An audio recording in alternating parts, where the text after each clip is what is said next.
other words, don't say anything you'll regret. That is correct. That's what mics are hot. Good evening, everyone, and thank you for watching the Barry Beat podcast, streaming live to 802 Scoop from the Inside Scoop Studios, Main Street, Barre, Vermont. My name is Michael Booten, and my co-host is Liam Hogan from Hogan Group, LLC. Good evening, sir. How you doing? Good, how are you? You know, I am so freaking excited that the legislative session is over. Woohoo! Back to the regular job. Back to the regular job that, you know, I don't get overly stressed about, and people don't hate me for daily moving around. No, they encourage it because they want you to be at the office. They want me to be at the office. They want me going to work. They want you at work, and they At want you work. to be social. And good evening, everyone. If you're here, drop a comment. Say who you are. Say who you are that's, you know, watching. And if you're not, then well, if you're not and there's a bot that's watching, somebody's watching. someone's always watching. Want to go into the weather? Sure. All right. So tomorrow it's going to be raining, which is sad. Yep.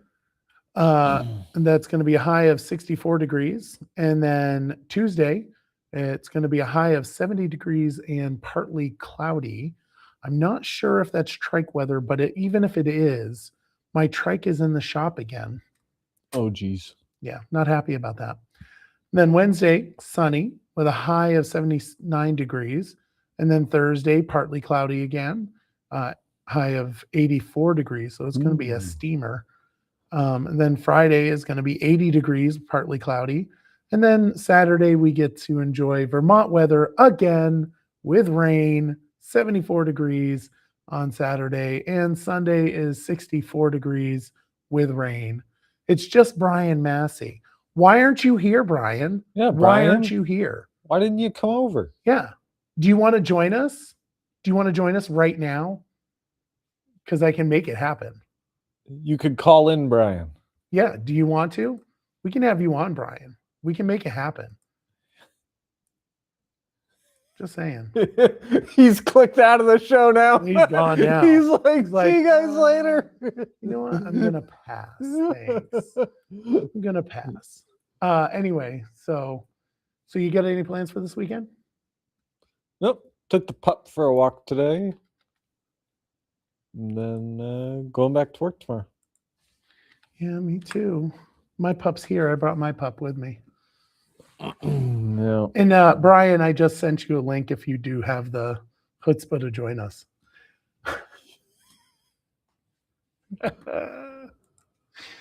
All right. Yeah, so let's talk about what's on the docket for city council and school board. So city manager is not retiring. He's moving up to South Burlington. So we have to do a city manager search. Did you apply for that? No. No? Why? I did. I was denied. It was kind of funny. I applied for it, and apparently Teddy did too. I didn't know that Teddy did.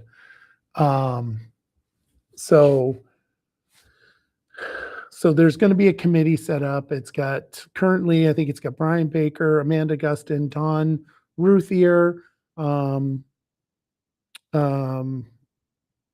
Josh Jerome. I'm missing somebody. Carol Dawes. And I think there's another person, and I can't remember who it was. But then there was supposed to be 2 community members. So I applied. I didn't know that Teddy applied. I didn't know who applied, except for Tracy, because I asked her if she applied. And so I got a notification from Amanda saying that, nope, you're not it.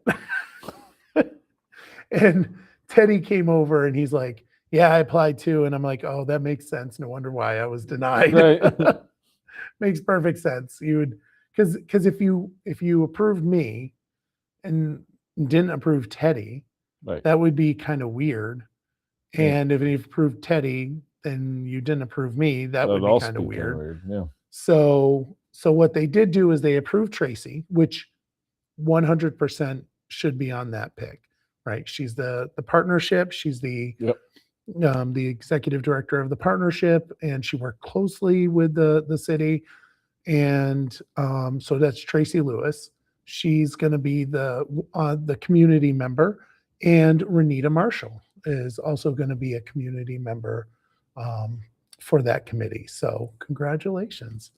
Hopefully we can get a good manager. I know that, when we had it was a tough go at it for the one that we had where we hired Nicholas. So yeah, we'll see. Maybe the other guy that applied would apply again.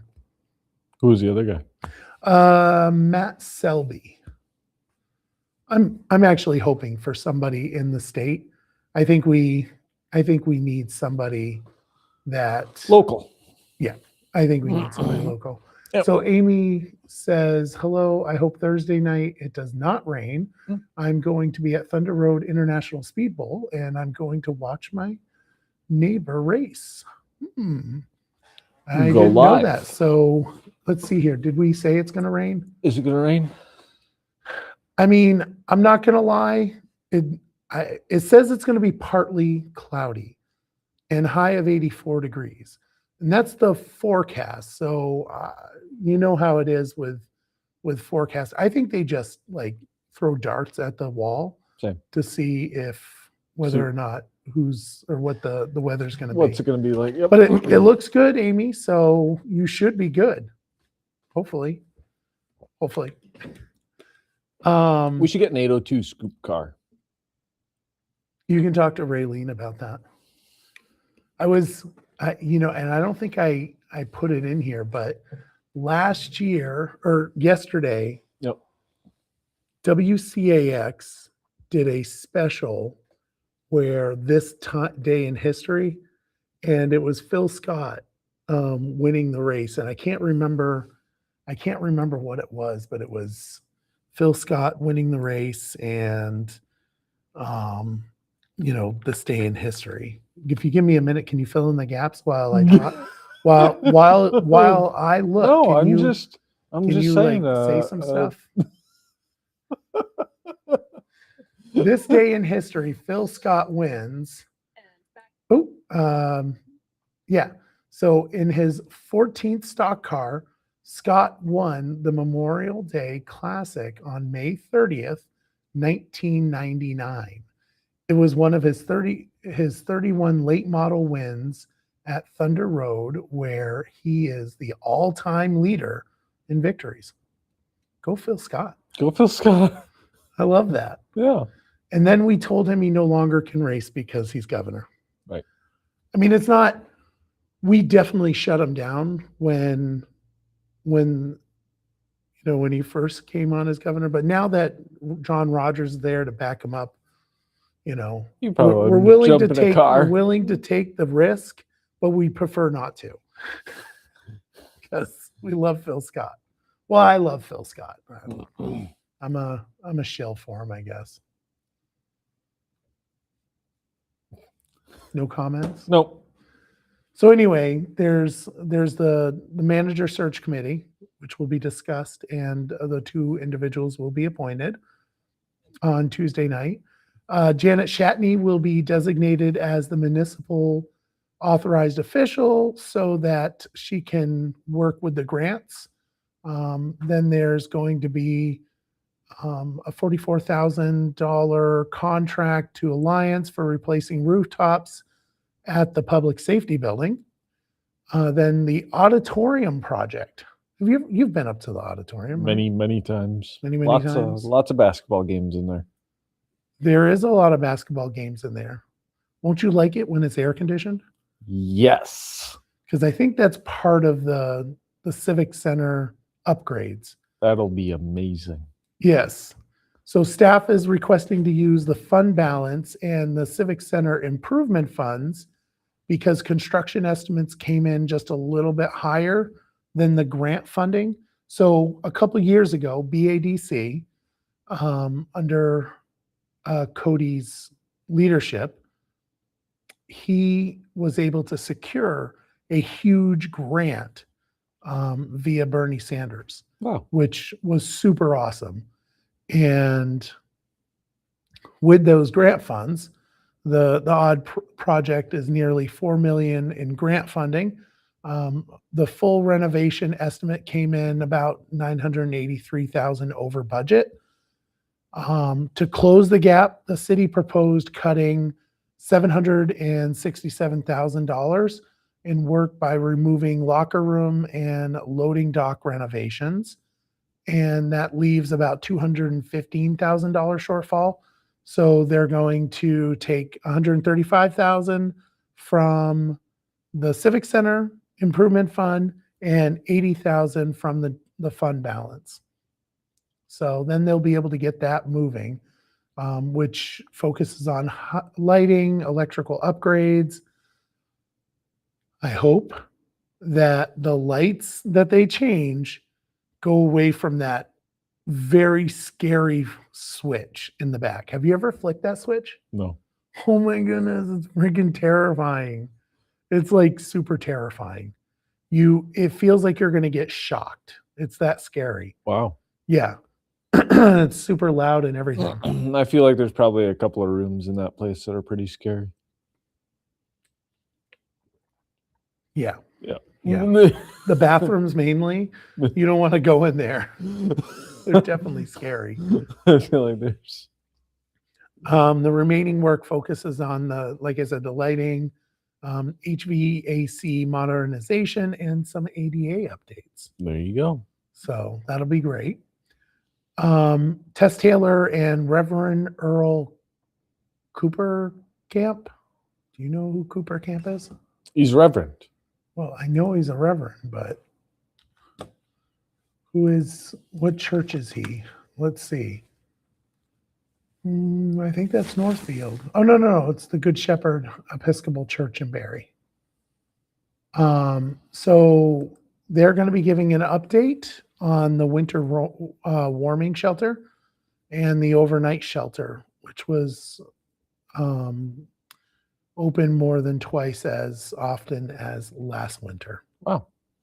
It's quite a bit. I bet you, though, the reason why is because of, I mean, maybe not, but I would not be surprised if it was because of the hotel motel program. My guess. But I'm not positive. And then, of course, Amanda Gustin is going to do a flood resiliency update. Fun stuff. Fun. And that's on Tuesday night. On Monday night, tomorrow night, we've got a school board meeting. They got some work to do still. Yes, they do. Golly, we need to pass that budget.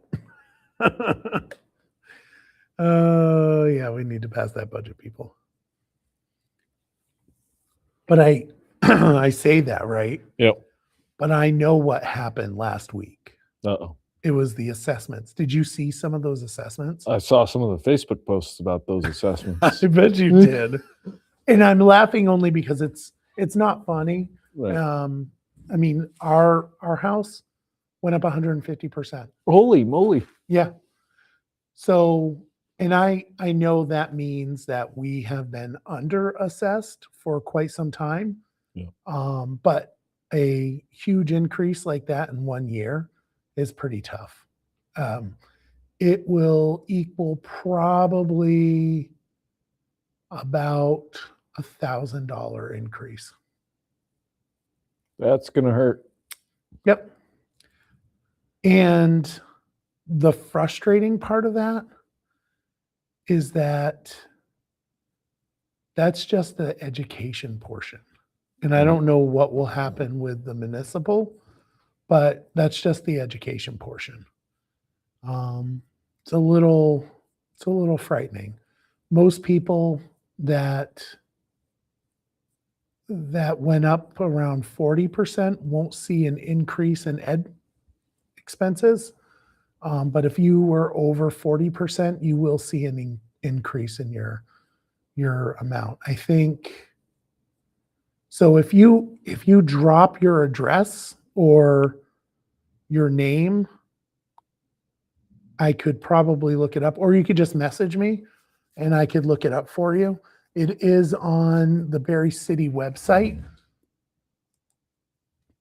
but I said that I could look it up, but now that I'm thinking about it, I don't have the calculator. So if you message me or email me, I will get you what I think your tax increase is going to be. And I said think because I don't know for certain. I would definitely, you know what, I should probably direct you to the clerk. I'll direct you to the clerk for that information. But what I will do is I will drop the assessment page for folks to go to and pull that booklet, and you'll get to see what your assessment is.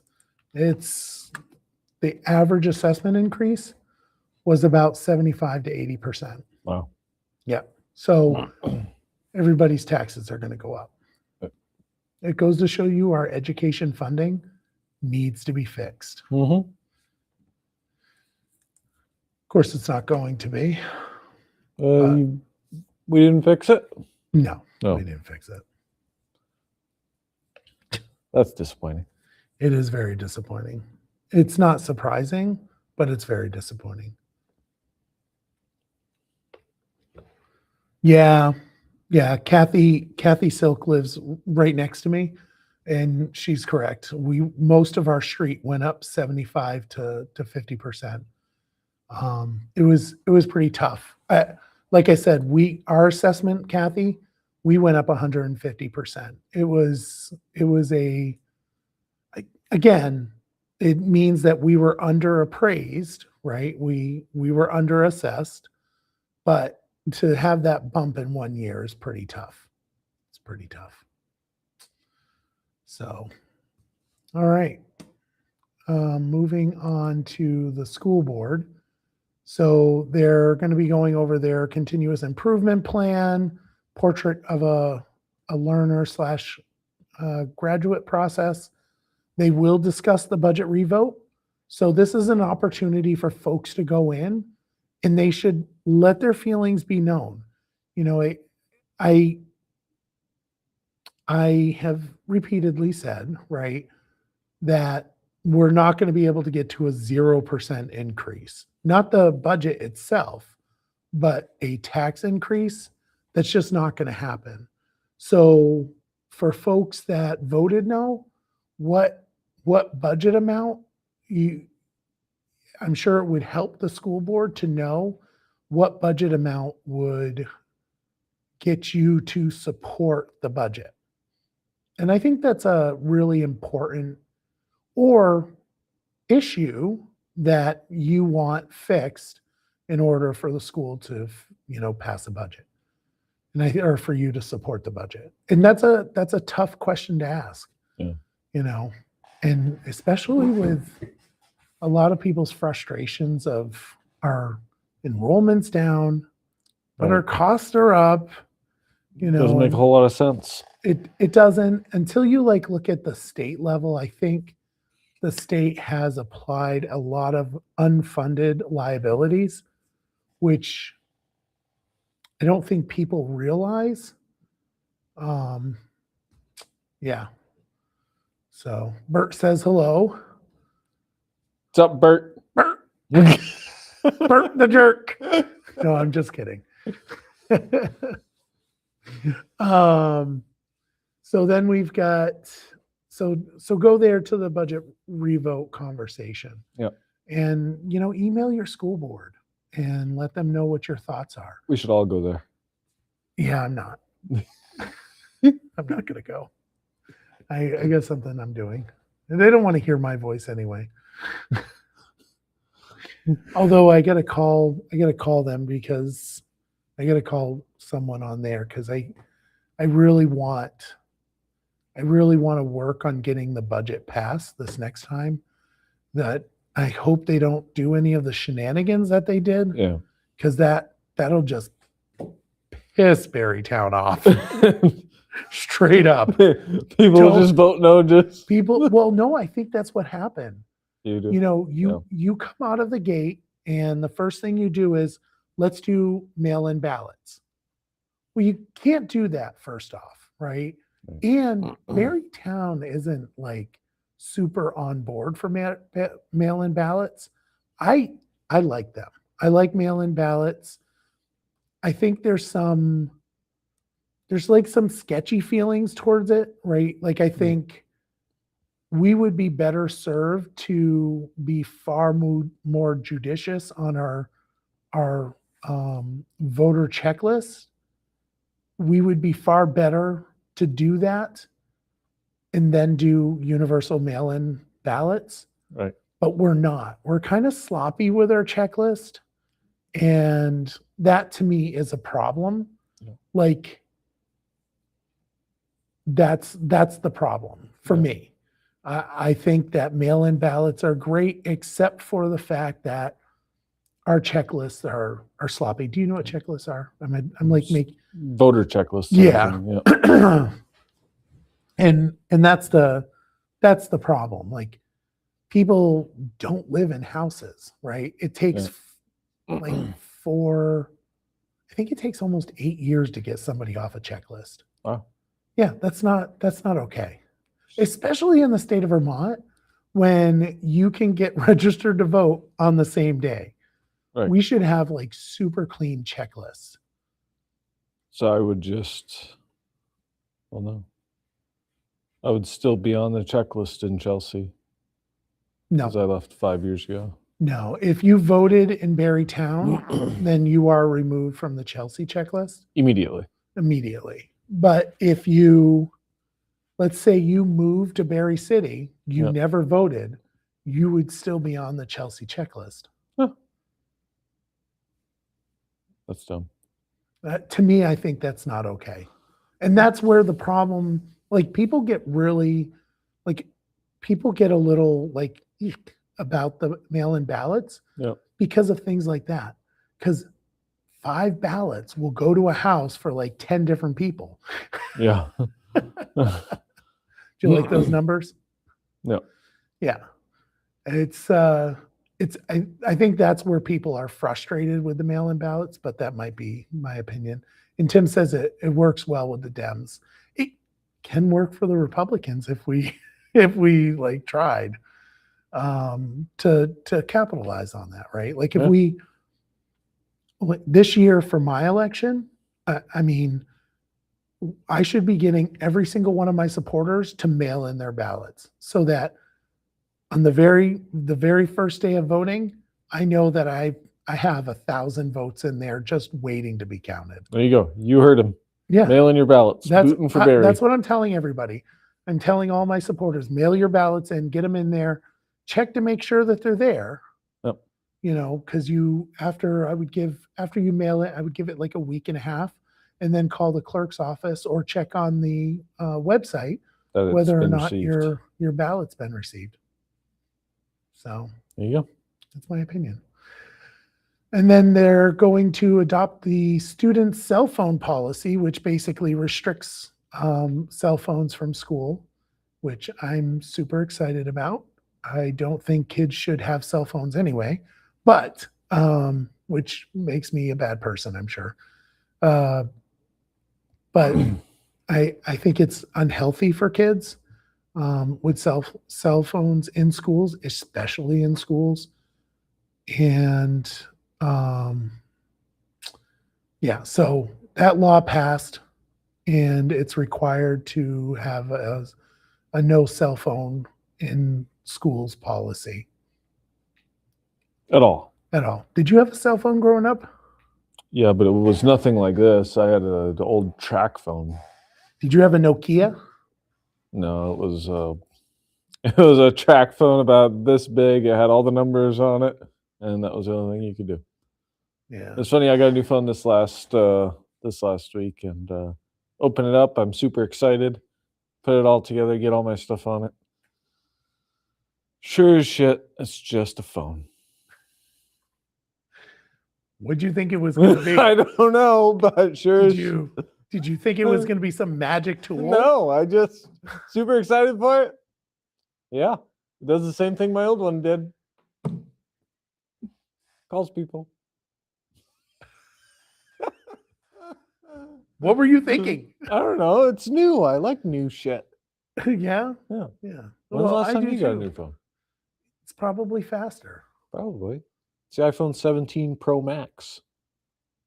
Well, see, that's your problem. You got an iPhone. No, it's not. They and it's never cosmic orange. They never have any updates. They're always behind Samsung. I bet you my Samsung has the same features, and this is like 2-3 years old now. That's like a couple of months old. Bet you it has the same features.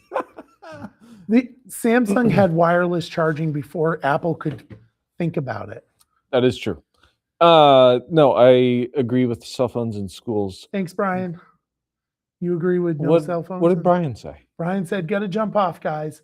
Michael, representing Barre, you've done a great job representing Barre, and look forward to seeing your campaign. There's so much more to do.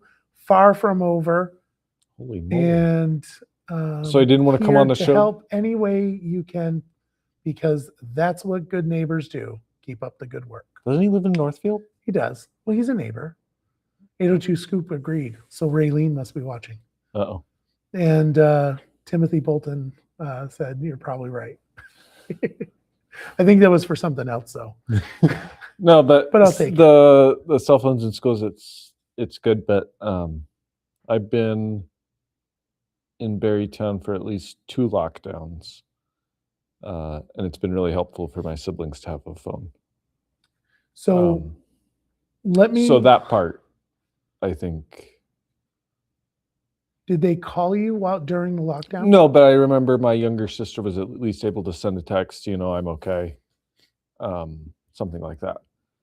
And this most recent one I'm thinking of was where nobody had any idea what was going on. So it was really helpful for her to be able to say, "Hey," and we have a family group chat, just, "Hey, I'm okay." So 3 words. During an actual issue, it actually is a problem, in case you wanted to know.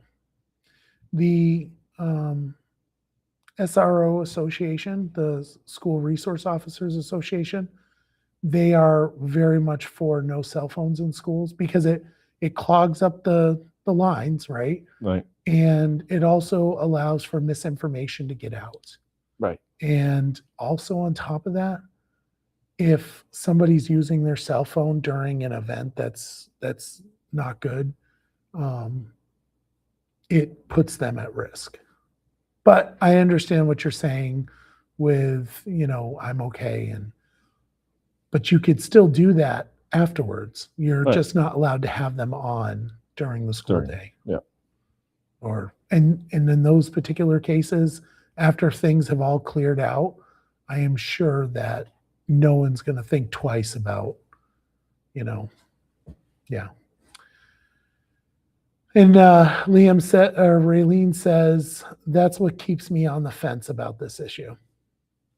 But like I said, the SRO Association, that's my thought. Anyway, I don't know why we went down that route. Then there's going to be a local wellness policy they're going to approve, and VSBA is doing their resolutions. This is for them to lobby for in the legislature. And their first one is economic diversity and redistricting, and more on equitable school funding. So, and nobody wants the redistrict. And I do not understand the reason why. What happened to the education bill? It got watered down a lot. Well, actually, the one that left the House got watered down a lot, was watered down. It got a little bit more spicy in the Senate, just enough to get Governor Scott on board. I mean, for me, it was not far enough. I am like to the wall. Like, let's fix this education problem. And I don't think it really does that. I think it kind of does. It sets another pathway that we set back in Act 71 or 73. Yeah.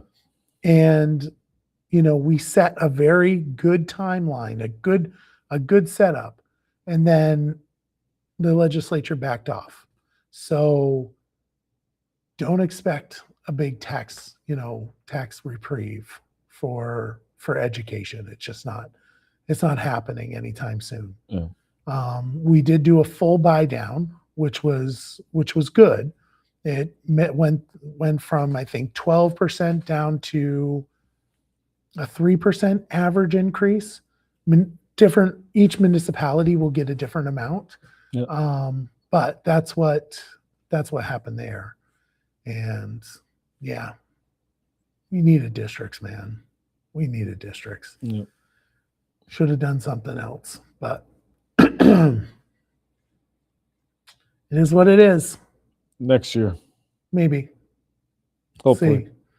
Depends, right? Like Right. if you get if you get a super majority back, nothing will be done because they don't want to touch the education because the Vermont NEA doesn't like us touching education. Vermont School Boards Association doesn't like us touching education. Yeah. And that's what the problem is going to be. There's in the bill, it does have redistricting committees. Yep. So they're going to try to encourage people to merge, which worked wonderful, didn't it? Yeah. Did that work wonderful under Act 60? Hey, everybody that loved Act 60, well, we got Act 60 2.0. Because voluntary mergers just doesn't work. It didn't work. It didn't work in Barre City and Barre Town. Like the quintessential perfect idea of a merger is Barre City and Barre Town, right? Even on municipal, just saying, municipal would also be good. And Barre Town will now write a bunch of comments about how much they hate Barre City and they don't want to be part of Barre Town or Barre City. But the fact is that the merger for the school districts in Barre City and Barre Town we were the poster child and we couldn't do that. And then people point to Barre City and Barre Town merger and say, well, nothing was ever saved. That's because we didn't actually merge. All we did was merge our school board. We had already gotten one superintendent for all three schools. Yep. Okay. And which was the two districts. And we already had that set up. The only thing that we could have done to make it so it was cheaper would be to merge our schools. And we didn't do that.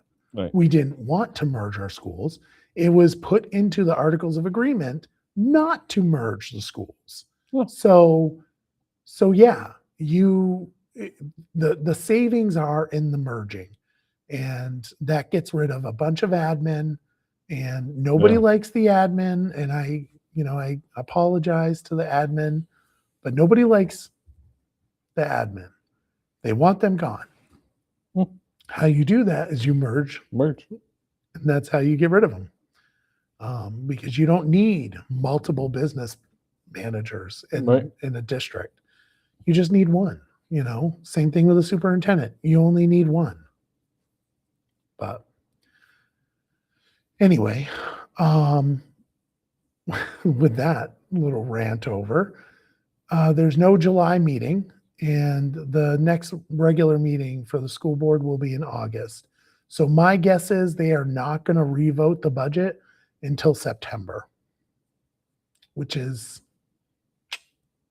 not that great. They should do the revote on the primary day. August Yep. 11. August 11th. I think you're right. Is That's that when they everybody's should do it. primary? Yeah. That would be the best day to do it, and that's the day that they should do it. But my guess is they're going to probably do September, which I don't know. Maybe. Raylene says, come out to the anti-bullying rally on June 15th from 5:30 to 7:30 in Courier Park, hosted by 802 Scoop, Yipes, Barre and Bevins and Sons, and Posh Salon, Vermont, and joined by many community partners. I might actually be able to make that. Good. What's the 15th? It's Monday. That's a Monday? She say 5:30? 5:30 to 7:30. After I'm done working, I can come on up to Courier Park. We'll see. See? There you It go. works perfectly. All right. There's going On to to be food. Vermont news. What were you going to say? Said, was there going to be food there? I don't think there's going to be food there. Oh. All right, Vermont news. Vermont latest jobs report shows employment in the state declined in April, even though the unemployment rate remained unchanged at 2.6%. State labor officials say both the number of employed Vermonters and the overall labor force shrank, raising concerns about continuing workforce shortage and a smaller pool of available workers. But there has been an uptick of people having multiple jobs. Labor Commissioner Kendall Smith said that the state's labor force continues to steadily decline as households face higher costs, while economists cautioned that 1 month of data does not necessarily signal a long-term trend. I got nothing on this. Go to work. Well, people are going to work. As you can see, they're like No, getting multiple jobs. They're declining. Yeah, but that could be a product of people leaving, retirement, all that stuff. All right. Because they're not going, the unemployment rates aren't going up. It's just the workforce is shrinking. Right? Isn't that what I just said? Need to make more babies. Employment in the state. Yeah. Yeah. You're right. That is exactly what it is. That is exactly what it is. People need to have more children. Boost those rates. Do your job. I'm doing my job. I do my job every day. Yeah, you're not helping the problem. Depleting, or no, I usually quote Scrooge, deplete the surplus population.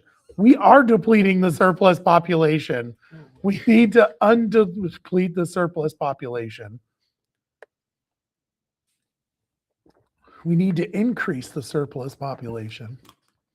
A federally funded nutrition program that helps childcare providers serve meals to children is bringing millions of dollars into Vermont each year, but participation has dropped sharply. The Child and Adult Care Food Program, CACFP, reimburses providers for meals and snacks served to children. Yet, many home-based childcare operators say the paperwork and administrative requirements make it difficult to stay enrolled. Advocates worry that declining participation means fewer children are receiving nutritious meals through the program designed to support both families and providers. So this is a really interesting thing, right? So we've got a child care crisis in the state of Vermont. Don't have children, but we have a child care crisis. And I think the reason why is because like back in 2013, they passed a law that made it super difficult for your, home care providers. Right. Like because when I was younger, if you wanted somebody to watch your kid, right? There was somebody down the road that had a daycare. Right. They were home-based daycare programs. And, they had like 5, maybe 6 kids, and they were allowed to do that.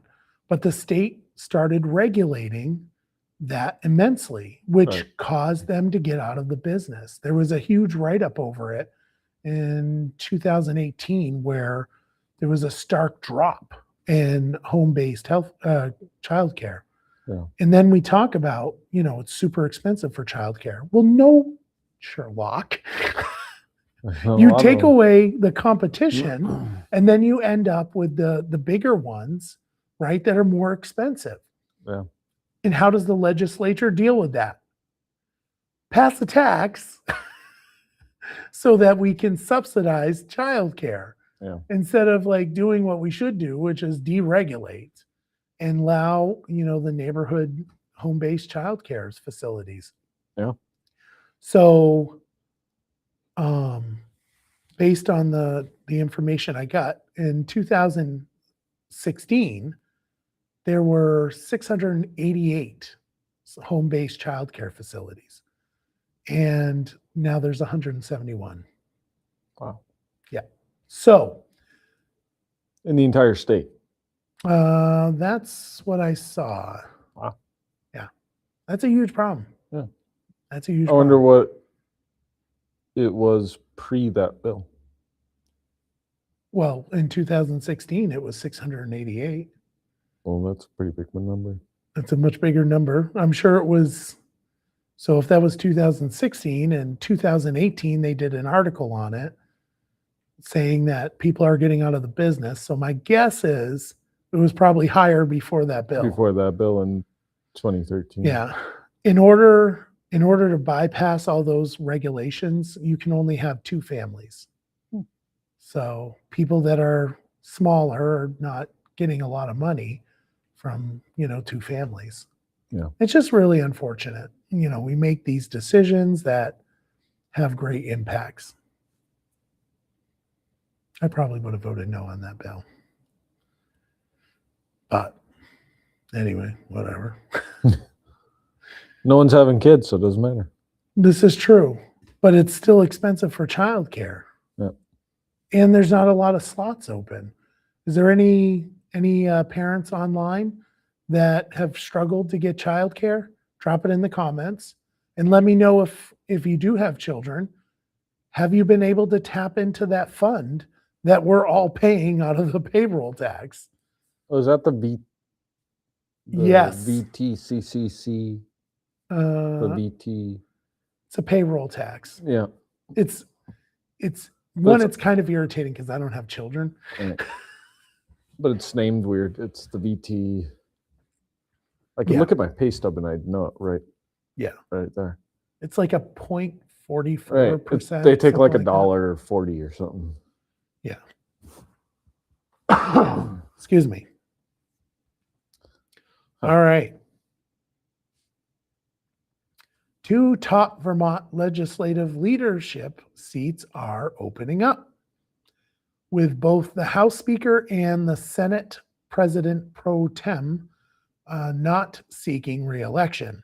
Senate Majority Leader Keisha Ram Hinsdale says she plans to run for Senate President pro tem, while Senator Andrew Perchlik is also considering a bid. In the House, several Democrats and independents, Representative Laura Sibilia, say they have not ruled out running to replace Speaker Jill Korinsky. That was a little surprising, wasn't it? That she was stepping down? Yeah.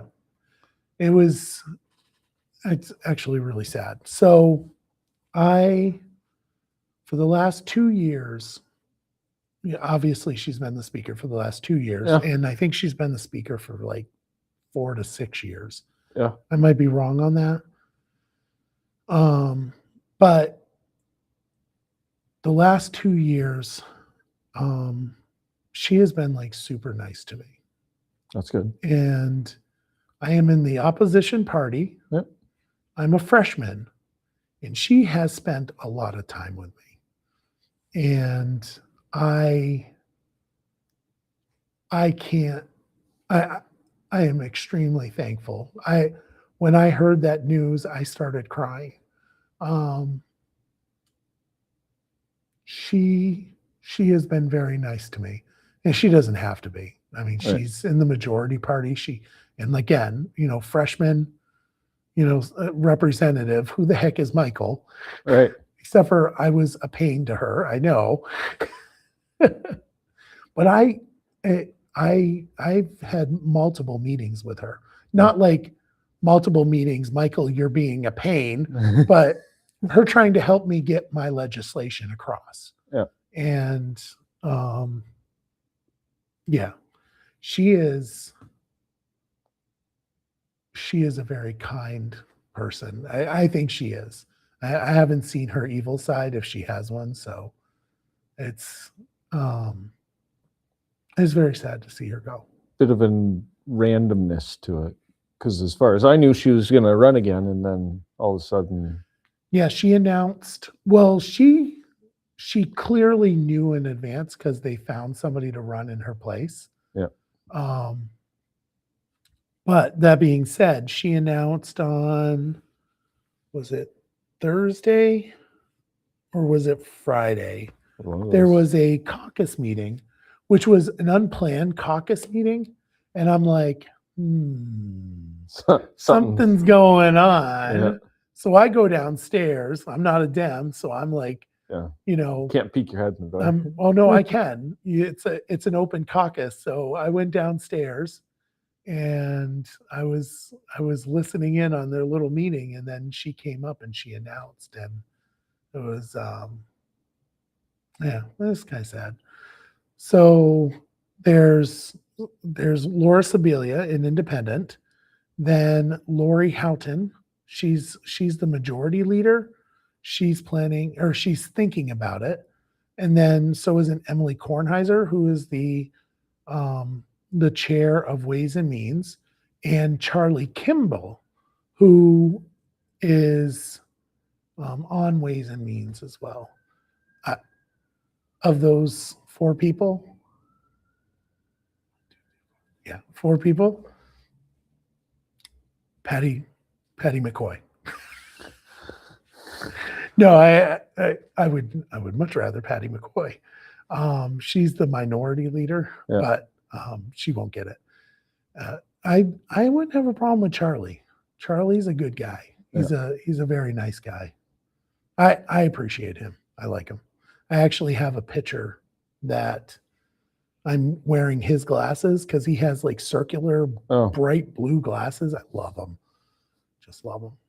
But so, yeah. Anyway, that being said, super sad that Chill's leaving. Yeah. And good luck for whoever wants to be the Speaker of the House. Of course, the Republicans could take over, which would be phenomenal. In which case you could be Speaker. No. No, Patty could. We'd have to call you Mr. Speaker. That is not going to happen, sir. So, funny point on that. I would not want a leadership position in that building. No. Because then you're like obligated to do other things.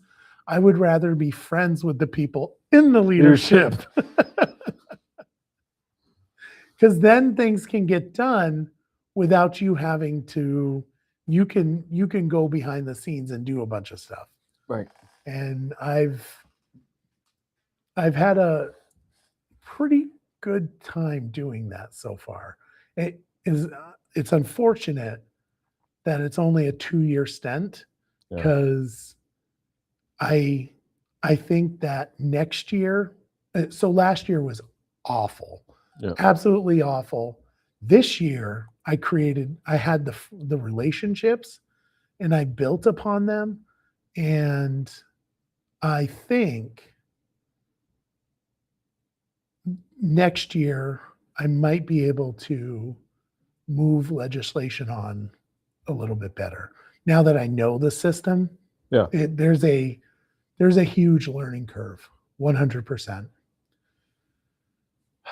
I was really hoping that we would be able to get someone in as a guest. Unfortunately, he is not signed on yet. We will come back to this funny thing. We'll do this last. All right. So Vermont lawmakers have, and by the way, once again, everything is about, what's going on in the legislature because that has been the topic of du jour for the last week and a half. Yeah.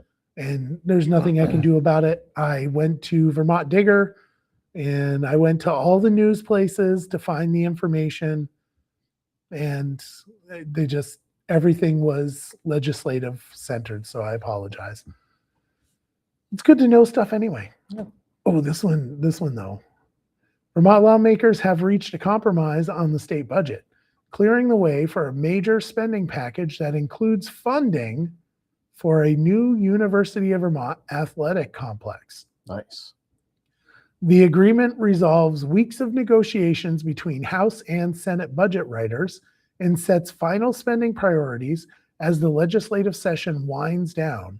Supporters say that the UVM project will help attract events and economic activity, while lawmakers also balance funding for education, housing, and other state programs. So the UVM funding has certainly garnered some comments. In our last video that we did, Yep. there was, because I had mentioned that I would have much rather taken the money and threw it into a fund for building regional high schools. Right. And it got a lot of comments. I don't know if you saw that. It did. It got a lot of comments. It's a hot topic. The UVM funding is a hot topic. $10,000 came out of unclaimed property funds, and $2 million is coming out of the higher ed funds for the UVM. So it's not that your taxes went up, just for the record. That's not the situation. All right. Phil Scott announced Wednesday that he will seek another term in 2026, extending what is already one of the longest gubernatorial tenures in Vermont history. The Republican governor said he believes there is still more work to do on key issues, including affordability, housing, and public safety, setting up another statewide campaign after years of maintaining strong approval ratings across party lines. You think he waited last minute on purpose, or do you think he was really on the fence? No, I think he does what a lot of people do, which is wait until the last minute to put their paperwork in. But I was collecting signatures.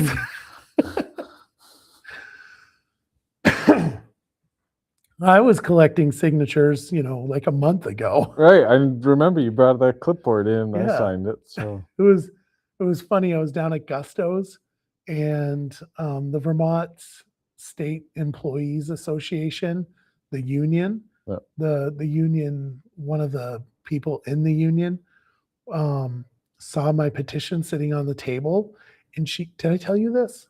No. Oh, she took out her cell phone and she went like this to take a picture of it, because apparently Steve Howard, who's the union head guy, the executive director, didn't think he was going to run again.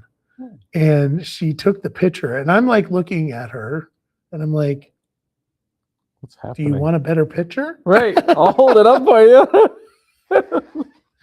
And I said, do you want to sign it? And she's like, no, I no, I don't want to sign it.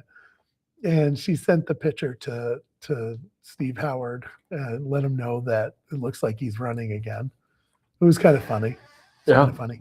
I got over 150 signatures for him. There you go. Ought to be enough.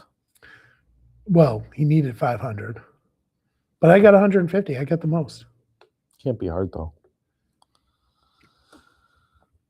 To get signatures? Yeah. Well, for him, get 500. I don't know. It was not easy to get 150. I'll say that.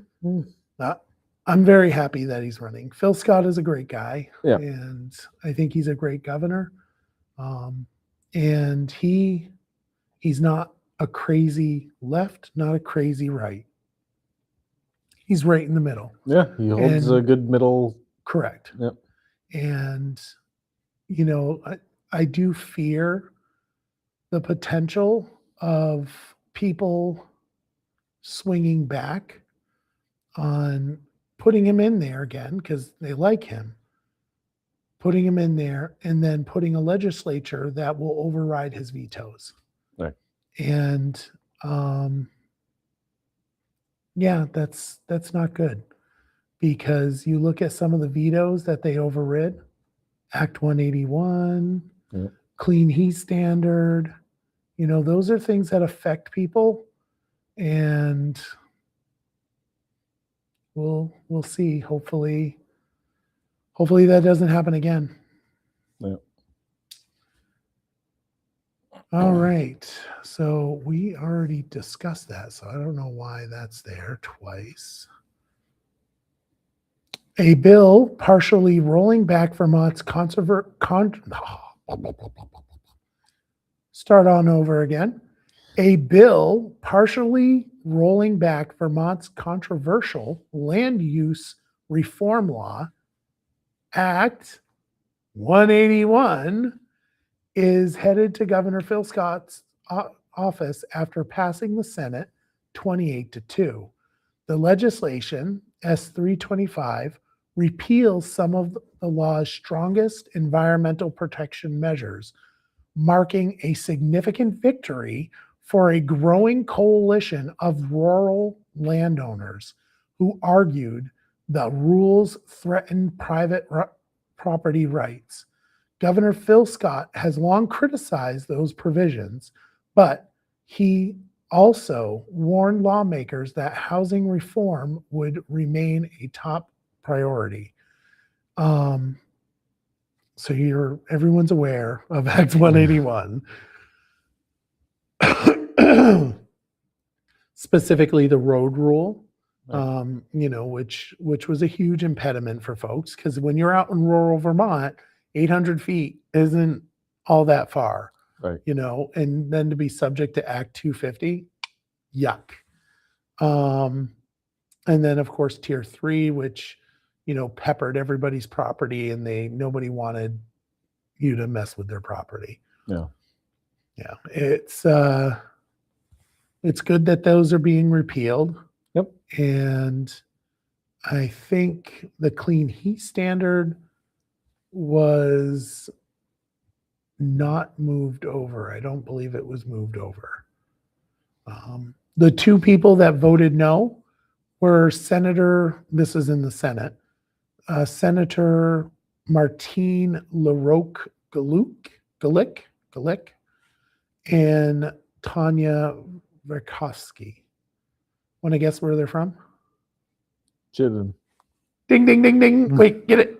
Get it. Where's the bell? Where's the bell? Ding, ding. Chittenden. Yep. Not a big surprise there.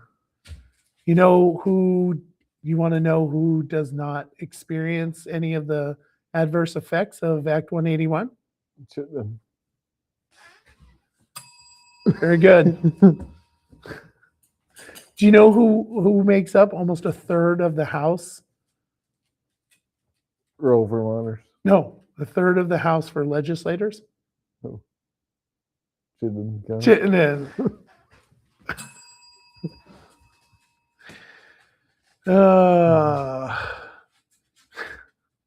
Anyway, so that's passed. That's going to the governor for him to sign. Road rules out, and so is in Tier 3. So, rural Vermont, you are amazing. And I snap my finger and my dog comes over. There you go. Lawmakers passed a scaled-down education reform bill Friday as they prepared to adjourn the session. The proposal drops forced school district mergers, instead allows voluntary mergers and shared services while setting up spending penalties aimed at controlling costs. So we will get Scott Beck on, and he'll give us a rundown of everything. He's the minority leader in the Senate, Yep. who really has a firm grasp on the education bill. and he'll definitely give us a rundown. The House voted 125 to 10 to send the bill to the governor. And Were you part of the 10 or the 125? 125. Democrats and Governor Phil Scott backed away from the forced mergers, unfortunately. Or no. Democrats and Governor Phil Scott backed away. Well, the governor backed away from the forced mergers. Right. Although Act 73 was those forced mergers and required the maps to be made, which the Democrats did not do for that task force.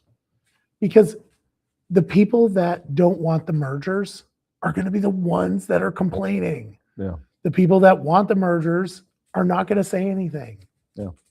So yeah, of course you're going to hear from all the people that don't want mergers. It's a change from what you currently have, right? People don't like change. People don't like change. So you're not going to get somebody that, whatever, it is what it is. All right. So Peter Conlon said he worries lawmakers are still reluctant to make changes. And it's true. Unfortunately, he will not be here next year. Although I think there's a Dem running in that area, or not a Dem, a Republican. So hopefully the Republican will be able to take his place. He's not running. Yep. So whoever is running in his place, hopefully Republican beats him. Republican Gerald Malloy has entered Vermont's race for the U.S. House, launching a challenge against Democratic incumbent Becca Balint for the state's lone congressional seat. Malloy, a veteran and business owner who previously ran for the U.S. Senate, says he wants to use his connections in Washington to bring jobs and federal resources to Vermont while lowering the political temperature. We're going to have him on too. Gerald Malloy. Deploy Malloy. I remember those signs. Yes. He came on the show, I want to say 2 years ago. And we also had Mark Koister on. But we'll have Gerald Malloy on. We'll have him on. I already spoke to him. He'll come here. He'll go anywhere. That man will do. He'll go places, and it's pretty impressive. He is one of those people that when you meet him, I mean, he'll chat with you, and it's not like a typical politician that's running for that office. I mean, Becca Balint isn't ever going to come here. No, she's never going to come here. Gerald Malloy will. And my guess is if he won, he would still come here. Hopefully. Yeah. He's like, he's like me. I do the same thing. Like I'll go just about anywhere. Yeah. Give me a mic. Just stay out of my way. So yeah, he does have a primary, which is Mark Koister. So I'll be suggesting people vote for Malloy. I like him. He's a good guy, and I mean, Mark's a nice guy too. Just, we'll see. We'll see what happens. We'll get Malloy in here though. We'll deploy him on the Barre beat. We'll deploy Malloy on the Barre beat. We'll deploy Malloy on the Barre beat. That's all I got. And we only ran 5 minutes over. That's it. We had a really light agenda, except for the school and city council I stuff. think we spent quite a bit of time on school and city council stuff. We did. I think it was like 7:30. We were still talking about school and city council. Should we wait for the cheese thing and see if we can get Connor Casey on? Sure. Or should we just do it? We'll do a little teaser. Okay. Maybe he'll be on next week. Hopefully he's on next week. Where is he? We're gonna try to get him on. Connor Casey, the state rep for Montpelier. Yep. he stood up in the well of the house and talked about a bipartisan cheesing. Apparently, somebody left a chunk of cheese in a desk of a Democrat and a Republican, and it said cheese on the paper, and it was there for weeks. And apparently, it did not smell good. And with that, we will post the video on 802 Scoop. I will clip it and I will post it. And you can listen to Connor Casey talk about how it was a great injustice. And hopefully we can get him on next week. All right. All right. All right, folks. Well, thank you for watching. We appreciate you watching the Barre Beat podcast. And we'll see you next week.